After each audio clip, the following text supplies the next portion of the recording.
on 95.3 FM in Windhoek, Desert Radio. The Bold Voice. We just gave you a business and economic news there on the bottom line.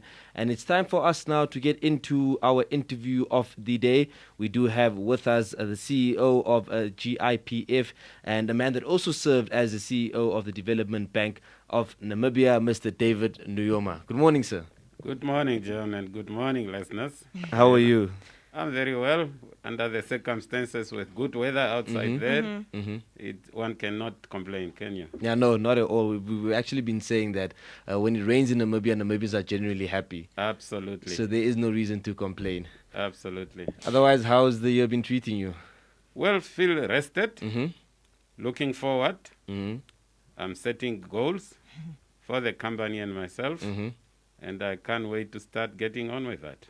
And speaking of setting goals, before we jump into talking about the government institutions pension fund, let's hear your personal goals for the year first before we get too serious. First of all, keeping healthy and keeping myself fit. That is now the physicality.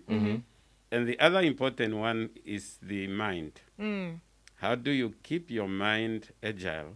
How do you keep your mind fit? You must have to remember that your mind is basically your engine that makes you do what you have to do. And it can also impact your health. I read.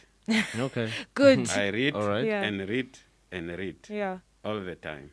Well, that is going to be a great combination for keeping healthy and well. I actually had a segment last week on how fitness and exercise also helps with your brain. So the exercise and the reading, you're going to be a healthy man this year. Very healthy man this year. What is it that we're reading right now? Well, I just completed a very interesting book. On Sunday, I was going through my study, and here I stumbled upon a book on Abraham Lincoln. Okay. The Unknown. That was the title. Okay. And it's an amazing book in the sense that it looked at Abraham Lincoln in the context of him as a person. People know him as a president who has signed off the emancipation of slavery in America. But who was Abraham Lincoln? And that is what it's all about. Amazing things. Yeah, absolutely. I just finished it. Okay. Usually when I open a book, it's almost 300 pages. Within a day or two, I must put it down. Oh, wow. Having read cover to cover. Oh, wow. You're not a fast reader. I've become a fast reader over the years. Wow.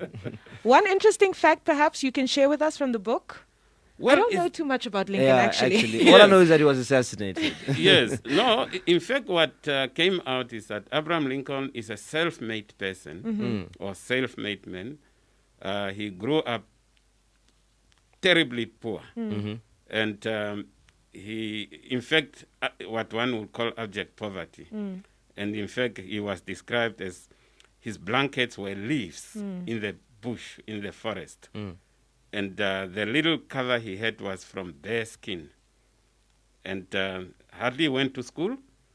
As a matter of fact, there are a lot of humorous part of it. Okay. When he went to the legislature, and when he was filling in the form, your formal education, and he indicated defective. And in other words, in fact, he didn't even have grade A, or grade 1, or any grade whatsoever. Wow. He only learned to read through himself, and he used to follow one man who used to pass through their village, and through that he learned to read. But one can't call that any grade or anything. Yeah, of course, yeah. And what was very funny also is that he used to read loud, because this man apparently taught them to read, you must read loud.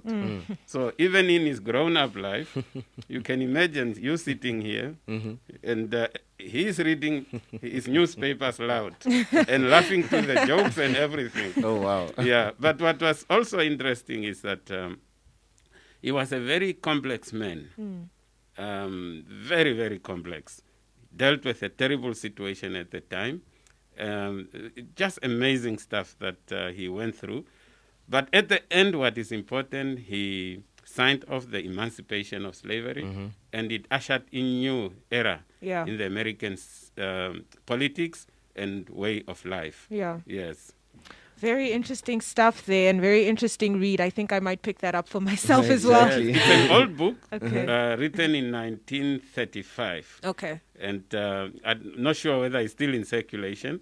And one of those old books, when you look at it, it's got those pages that you can feel it. You can feel it, yeah. yeah, but Absolutely. actually an interesting read. I read a lot all the time. And, Okay. All right. yeah. So outside of reading a lot and being very, very conscious about your fitness and your health, talk to us a bit about who David Nuyoma is. How would you describe yourself as a person outside of also being the CEO of GIPF and all of that? Well, I'm fairly simple person, straightforward. I grew up also, just like Abraham Lincoln, in very humble circumstances. I'm from Katutura, and we went through primary school during the time of apartheid. Went to Emelly, Martin Luther High School. And I think that's where or personally, I got to become what I am. The transformation, the way of thinking, the reading culture, love for music, love music very much. We, as a matter of fact, part of it was compulsory that each one of us take a music lesson one way or the other. Wow. Either singing or take up an instrument and sport. I used to believe that I'm the fastest man in India. And then how far did that go? Well, we ran during that time on not in formal circumstances. Yeah. Nobody Okay. even took the clock. The only thing is that you ran ahead of anybody else. Yeah. And that, you say, I'm the fastest. And by the time Frank Fredericks them came, Yeah. we were gone already to other things. So getting back to that was a bit difficult now. Yeah, but simple, I love Namibia. I love our society. I'm a keen developmental person at heart. I want to see progress Yeah. in all dimensions of our lives. Science, I want to see our people moving forward like other countries are doing. And I want to see Namibia moving to a stage where I was listening to issue of poverty, 1.6 million classified Yeah. as poor. Obviously, I don't know what yardstick was used to classify Namibians as such, but where we are contented as Namibians with what we have in terms of the provisions of essential services. That is my ultimate outlook, and that's, I think, what I am, and the work that I've done over the years has been to contribute one way or the other towards that goal. Speaking of that, tell us a little bit about, the work that you did with the Development Bank of Namibia, and what inspired that, you going into that, and what were you trying to achieve when you did that? Yes. The story behind the Development Bank of Namibia is a very interesting one. Okay. The position was advertised several times, and the government and the board were just at the edge of in fact, they appointed two people before. One declined, the late Hipangelwa. He used to be deputy governor of the Bank of Namibia, later on CEO of FNB. And I think it was somebody from the Scandinavian countries, but somehow it didn't happen. So it was advertised quite a few times, but later on somebody said, why don't you submit your CV? But at that time I was busy. I was executive director of Namibia Investment Center. And I had specific goals when I was there to fight the issues of poverty, creating jobs, and getting Namibia to become a wealthy nation. And I firmly believed that I could really be one of those people who can bring it about. And I was focused on that. And when I submitted, then I was interviewed by the board, and the job, I took over as a job. Maybe just in short, when I turned up at the, in fact, what I never asked them is, where is the office? So I went to the chairman's office, who was Swen Time at the time, at ONL offices. He said, David, oh, we didn't tell you. There are no offices. That's your first task. And he was busy going to another meeting. Yeah. And off he went. So just to realize there was nothing and nothing and nothing. So I wandered out of the Swen's office, and then I thought to myself, where do I start? And I went to what used to be called Development Fund of Namibia. In terms of that act, Development Bank of Namibia Act, Development Fund of Namibia was going to be absorbed within the Development Bank. And so I went to their offices and pleaded with a general manager there to give me, just for a few months or a few days, a seat in the offices there, and literally squatting there. And my first task was, I have to find a PO box for the bank. I have to get a telephone number. I have to think about what the bank is going to become. And that was the beginning. It was amazing, but to cut a long story short, one thing led to the other. I was employee number one, and my only equipment I had was my cell phone. And at that time, there were no real smartphones. 2003, that was 1st of November 2003. There were no cell phones, smartphones. But that was the only tool I had to myself. And then I also need a logo. I need policies. What is the going to be? The only guiding other document that we had was the Act. So I kept on reading the Act, but the thing that led to the policies that probably are what it is today, a few days later, Prime Minister Theo Ben Gurirap, is late now, may his soul rest in peace, invited me to join him on a tour of Western Europe. Initially, I tried to decline and to refuse, but he instructed me, you must come. And in the first leg, we went to see the Prime Minister of Sweden. Out of the blue, the Prime Minister said, in my delegation, we have a young Namibian who, in our shaping our development bank of Namibia, that's the way we are looking at it for development and so forth. He said, David, please relate to the Prime Minister what the development bank is all about. At that time, I had nothing. I started to speak. And what I said, I spoke for about 15 minutes. I don't know where it came from. When we finished that, I went back to the hotel, wrote down what I said, and the basis of what it is today came from that. Oh, wow. Wow. That's the untold story of part of the excitement of that. And one thing led to the other. I started to employ people, develop the logo, and so forth. The logo was developed out of a competition. I didn't actually have much money to use, and decided, what do Namibians want from this institution? And just advertise, small advert. Please submit yours. And I had over 680 submissions. Wow.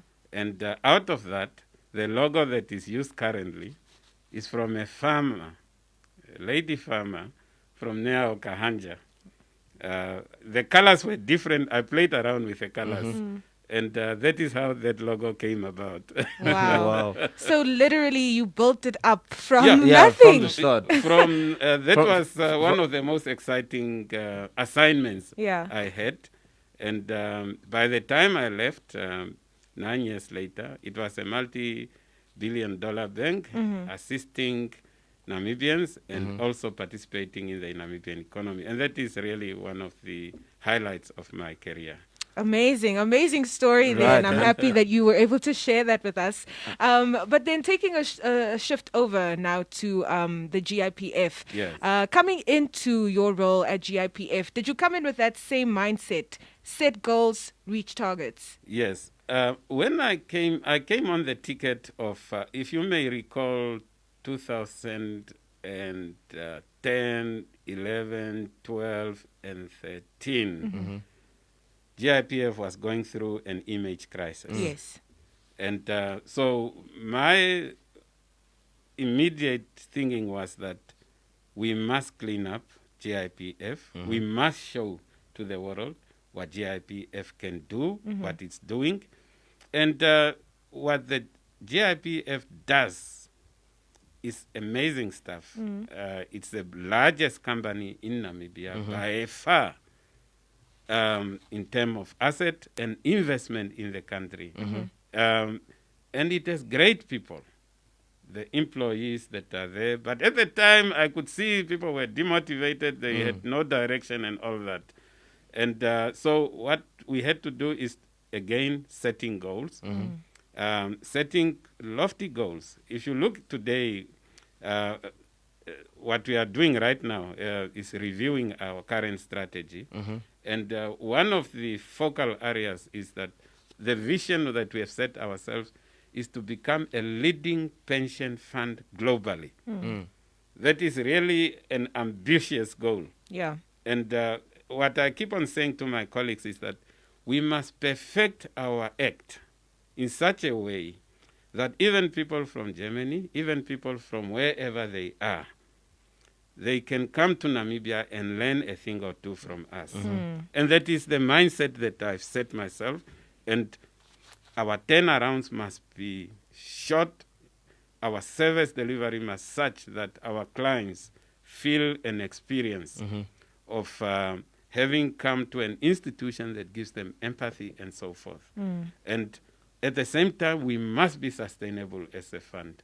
And if you see the books today, we have grown to become one of the biggest funds on the continent. Yeah. It's only 2 South African funds are ahead of us. So that has been our target. We added plus minus 100 billion Namibian dollars since we came on board. Okay. And so one has to set those goals and go for them relentlessly. Sometimes colleagues may say, but that looks impossible. Yeah. At least you must come close to it. If you don't come fully to it, set yourself something that you can, that can take you somewhere out of the current situation. Yeah. Well, speaking about the books, around last year and probably just towards the end of 2020 as well, 23 billion was made in 9 months. Yes. Talk to us how you guys went through that. Because look, if you think about it, it's sort of a peak pandemic. Yeah. Every other SOE, every other company are on their knees. Yes. And you guys managed to make $23 billion. You are absolutely right. In fact, this morning, as I was taking my shower, I thought about the financial year ending March 2021. So from exactly during the peak of the pandemic. What happened is that what spurred all that, March 2020, the world shut down around the 16th or 17th of March. That's right. And if you may recall, there was even this very visual where the traders on the New York Stock Exchange physically ran away from the stock exchange. Yeah. For the first time in the history of Wall Street, it was shut. And we literally, and when I saw that it was just, the Wall Street Namibian time around 9 or 10, they close. I said, my God, here we go. What now? We have a disaster at our hands. But at the same time, it spurred us into high alert mode. And to make it even worse, we were prevented from being at the offices. If you may recall, there was shutdown of the country. Yes. GIPF was not classified as an essential service. So, but luckily, before the shutdown, I could smell something coming. First week of March, I instructed our IT and information system team to prepare us for the worst case scenario, where we all work from home. Yeah. And by the time this happened, we did already even a simulation. But what it also has done, then we also put together a team on investment, an emergency special task force. It led us to have the mindset already in crisis mode. And together, we were literally 24 hours on the screens at our houses, together with our international advisors, moving assets where necessary. And little did we know the impact that it will have. But at the same time, we were aided by the reaction of the rest of the world, especially the major economies of the US, Europe, and China. And if you may recall, even Namibia tried their best to do what they call is a contribution to the economies, where they added stimulus packages. It spared the mentality and the psyche of investors to get back to their desks. Trading was done from home all over the world. But that heavy concentration led us perhaps to become much more focused on detail. Where we felt assets were at risk, we moved them to where we felt they could be protected. Little did we know that the impact would be such that within that 12 months, we were making 2 billion a month. Sure. And it was actually, since I've come to GIPF, it's the highest growth in a year that I've seen. Wow. So the crisis led us to become literally ultra sensitive to protecting the fund. And that is what happened. So there's a silver lining of some sort. Exactly. Exactly. And we are still doing relatively well. As we are talking now, that mode has not left us. Even though we don't meet physically. Our advisors, we haven't met. We only speak through the screen. But we do the work that the team is doing, the investment team at the GIPF, our advisors have done, and of course the guidance of the board has done a sterling job. And then what is the value of the fund at the moment? Well, at the moment, we have I'm waiting for the December figures that will come out next week. November, we were standing at 146 billion Namibian dollars. Sure. Yeah, and it's a good trend that we hope to continue. And I'm told mid-December, we were still in positive figures. But all these things, I must say, in the environment in which we operate, there are so many variables. Things can happen, and that's why we need to remain completely on alert to see what is it that we can do. And there are times when things don't go the way that we want it to be. But the general trend over time must be upward. Now, we also know that the GIPF is a big investor, globally and, of course, locally. Yeah. The Grove Mall investment proved to be very good for the GIPF. I understand the GIPF also invested in Osona. Yes. And, of course, NAMFISA, actually enforces you to, or rather regulates the GIPF to invest locally. Yeah. How is that situation sort of panning out right now?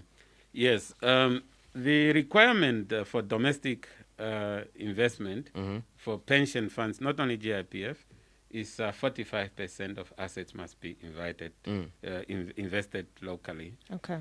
We are well beyond that. We are in full compliance.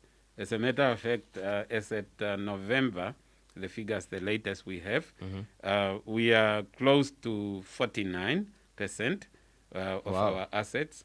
So if you take 49% of 146 billion, so it is good money that we are investing.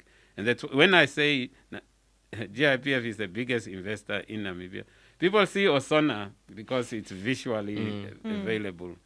In Windhoek, there is hardly any major asset that we are not invested in. A lot of the constructions you see in Oshomwise, you see in Windhoek, you see in Katutura, in Kommersdal, we are in there. The rest of the country is the same. Industries, not only properties, but industries. And wherever we believe we can make a return, we are part of that. One of my favorite little projects, but not really little, maybe one day I'll take you there, is Green Crisp in Okahanja. Okay. It's the biggest producer of what one would call the salad bowl. That is your green peppers, your cucumbers, and the lettuce. Yeah. It's the biggest producer to the extent that we are able to sustain local Namibian supply without a single import. Oh, wow. And we are still exporting. And we are still exporting through to South Africa especially, and it comes distributed through Woolworth, Checkers, and ShopRite. The other one which I like is Fabu Farm, where we are invested in the pharmaceutical.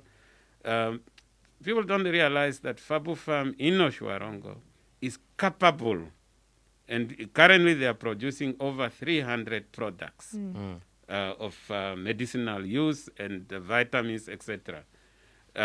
So the investments are broad. Yeah. Agriculture, if you go to Mashare, people talk of the blueberries. Yes. Because that's the one that was perhaps the most new and I don't know what to call it, latest and health product. But Mashare produces wheat and maize. Okay. One of the biggest producers of wheat and maize and potatoes for the sustenance of Namibia. So, and we are expanding that operation. So the investments are many. I cannot finish to outline them all here. Yeah. Now this huge asset base that the GIPF has, how does that benefit the members, seeing that the fund is primarily for the members? Yes. You see, the key issue with pension funds, you must multiply or you must increase the value of the contributions you receive. So that, you see, the lifespan of a pensioner is long. So, the benefits for Namibian or GIPF pension funds is lifelong. And the life expectancy now is very high. We have pension funds who are close to 100 years. So the key issue here, we must always make sure our pool is able to sustain that long life of our members. And that is the key issue here. And that's why then you'll have your actuarial valuations done to compare the assets and the liabilities over a period of time. And that period of time goes as far as 70 to 80 years. Yeah. And at the moment, not many pension funds globally have that capacity to sustain their liabilities over time. But with GIPF, I'm happy to say, so far, we are doing well. And that's why it's so sacrosanct, so to speak. It's a must that we must grow that fund. And that is where the benefit comes from. And we are one of the few pension funds also that annually we do affect increases in line with inflation. And that can only happen because of that we are able to do so. Despite that, we also have that long-term view to obtain. Because you don't know what tomorrow holds. Maybe there's another crisis, there's another pandemic. Yeah. So you need to have a strong asset pool that can withstand, even during the heaviest of times, that we can still go over that bridge and go on the other side. Yes. Now, you've been doing relatively well, or extremely well actually, in the pandemic, right? But surely some challenges must have come out of the situation. Talk to us a bit about that. Well, the pandemic has taught us many things. Even though we have relatively well performed, one of my biggest fears was that, especially March, April, and May 2020, was that we may not be able to pay, due to absence from office, our members' monthly annuities or pensions and what income. But luckily, we were able to do so. We overcame that challenge because all along we were kind of preparing ourselves for any eventualities. And funny enough, in February that year, we even did a crisis simulation of, but we didn't think of a pandemic. We were thinking of, say, a bomb happens in GIPF. What happens? Yeah. So just a crisis in general. Crisis in general, but not to that extent of a pandemic. That we can't even be in any building. So maybe they say preparedness is the mother of success. Nothing can beat preparedness. And I think that is the issue. The other challenge that we have really is the global markets. That is out of our control. Right now, there is a crisis developing in Europe of potential conflict around Ukraine. Those things don't help us, but it's out of our control. We don't know the relationship between big powers. Those things matter to us. And then, of course, generally economic growth globally. Because the world is a global village. We are so interdependent. And what happens in China can affect us. Then we won't be able to export our minerals or other products. They won't be able to bring whatever that we purchase from them. What happens in the US, what happens in Latin America is the same. So that is the the challenge that we have with a pension fund. It's a global player where so many variables are at play. Not all of them we can deal with. Here at home and closer to what we can manage, one of the biggest challenges we do is that we depend on our employers, that is government and those who are our members, the employers now, to give us or to provide us with up-to-date information and complete information for us to affect any payment. Say a person is to retire, to resign, or to pass away. We need key data here. One of the simple. When did the person start? Because our formula is that you need to know the date of start, how much was the person earning, what was the last earning salary or income, and you need that small detail, and the increases over time of that salary. We need to have that. If we don't have that detail, then we won't be able to affect that.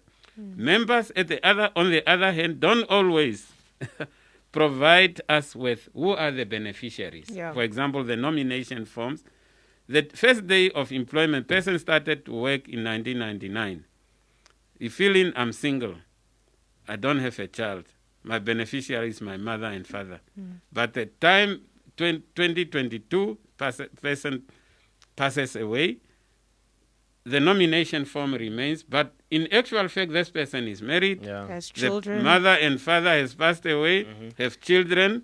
So now you have to go and look out for this. That slows down the process for us to pay.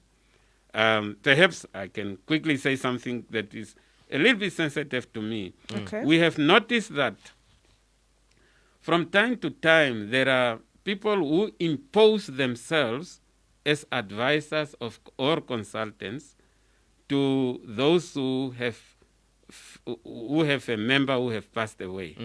And they come in between there with a view to obtain a consultancy fee. And we are talking about, this is the living income for this person who is left behind. And this person comes in and take away 30,000, 20,000, 40,000. We do not encourage that. As a matter of fact, it's an illegal practice. And members should know that we don't need to be paid to do our service. These people pretend to be GIPF consultants. No, it's not true. Very, very dangerous. These are just imposters. They are scammers, actually. They come and scam out people who are under bereavement. They look at adverts when a person has died. You know, you see in the newspapers, you see this person has died, and then they quickly do research, and that's their job. And then they find out, no, he was working for a government or is a member of GIPF. Probably they also do it for other pension funds.